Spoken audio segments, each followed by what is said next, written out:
the next stock would certainly be UK. Well, obviously for us it'd be UK, but sort of domestic holidays, and that people go on. That's where Airbnb comes in at number 3. Obviously, they were launched during the pandemic, so no one really knows what the rebound will be for Airbnb.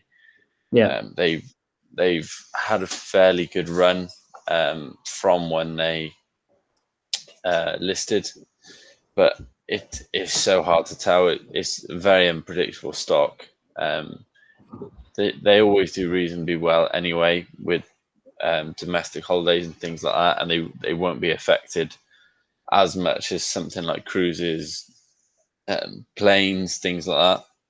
yeah. But obviously, when that all reopens, they'll do even better. So Airbnb is a fairly safe stock for that. I don't know what you guys think. Yeah, so they obviously IPO'd a few months ago, but it was in obviously a bear market. You know, they opened up, I think, at $144 per share. But obviously COVID has just completely destroyed the travel and leisure industry.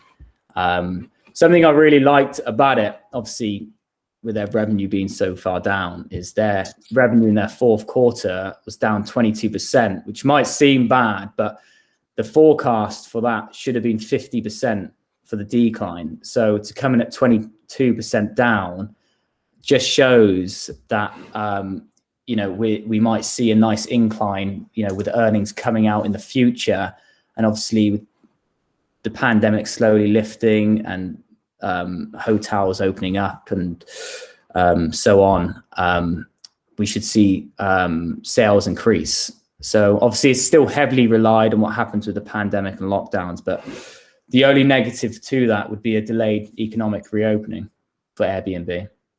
Or a new variant or something. Yeah, I mean, you have the Indian variant that's just I've seen on the news recently, but people are starting to book holidays this year. The great thing with obviously Airbnb is people are trying to get away from people. So, you know, they're not looking to go to the major cities, that, you know, the highly densely, you know, populated places. They're looking for the secluded places where hotels aren't there or aren't there as much from the bigger cities. So smaller cities obviously mean Airbnb will be very good for that. Yeah, I guess when I try to think of like a valuation or something along those lines for Airbnb, I mean, just as a quick comparison, Hilton Hotels, their revenue in 2018 was $9 billion US. And currently, after a rally, their market cap is 34.5 billion US. Whereas with Airbnb, the revenue is something like 2 or 3 billion, yet it's at 100 billion market cap. Yeah. I know it scales more, and that's probably the thing, is that it has way more growth potential than having to build out a bunch of hotels. But the thing is, I guess Hilton has shot up a lot recently, whereas Airbnb has kind of gone down. I'm not sure why that is, considering that they seem to be more resilient. I don't think they've been let loose, you know, with their full potential yet.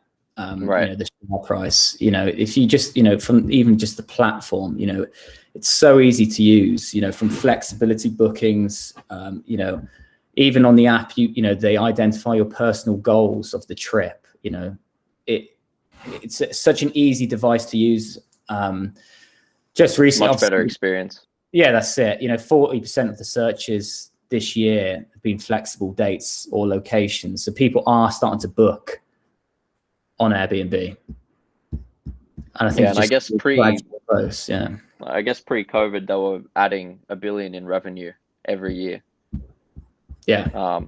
Yeah, so they were going 2016 1.7, 2017 2.6, 2018 3.6, 29 4.7. So pretty steady growth. Yeah, they got a solid platform. Most people know Airbnb. You know, if you just look at the comparisons to, like you said, with the hotels like Booking.com or something, you know, they'll react very similar to that. It will be very interesting when we're sort of back to not necessarily a bullish market, but back to sort of normality a little bit more, to let Airbnb sort of run, you know, because I think they're trading at, is it $160, $170, give or take? Yeah, I think it was like 160 the last time I Yeah, this is 166. Yeah, a 200 plus stock.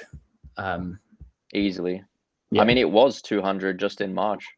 Yeah, I think it was, yeah, it got above that. So, you know, this could be a 2x, 3x play. And I think obviously a bit like Carnival Cruises, when everything opens up, people are desperate to get out of the house and they're desperate to get away. And, you know, people want holidays. And Airbnb is going to be a major player in that side. And I think a huge thing as well that people haven't really factored in a lot is the fact that a lot of companies have moved to work from home models, and that's enabled people to go overseas and work overseas. So, you know, you think people are going to really want to work from a hotel room where they've got 4 walls and a bathroom? Like, I don't think. Yeah, people probably want like something close to a house or an apartment or something along those lines. Yeah, that's it. Yeah, with proper internet, not that free Wi-Fi that you get. It's like, you know, Takes you couldn't even have a get. video call like this because you can't even browse the internet. Yeah. You know. So I see a lot of potential there, and I think it's only up from here.